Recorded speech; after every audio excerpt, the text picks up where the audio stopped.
Today we're going to show you how to install the new and improved HepvO Waterless Trap.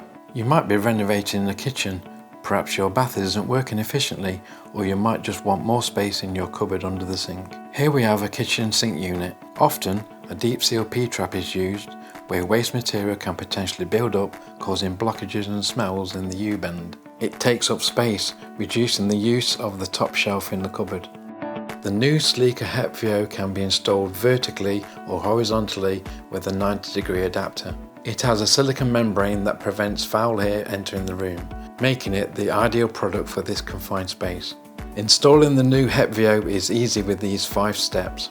First, you will need to cut the pipe to length, allowing for full compression socket depth, remembering to deburr any sharp edges and remove any loose material from the pipe.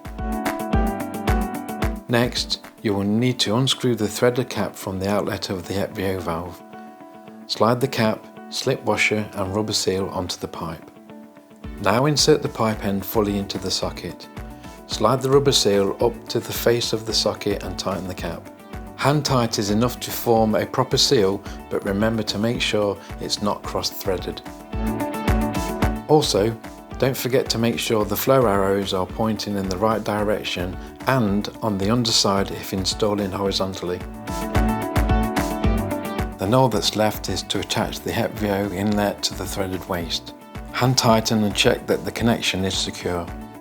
Now you have a silently operating waterless trap that won't fail due to evaporation, siphonage, leakage or blockages. The range comes in standard sizes 1¼ and 1.5 inch, with knuckle bend adapters for horizontal connections and running adapters for connecting to pipe. And that's it. For a hassle-free, odorless valve that can also save you a bit of space and really performs, it has to be HepvO. It gives you all the benefits of a water trap system, but without the problems. It won't dry out, it won't gurgle, and it won't let you down.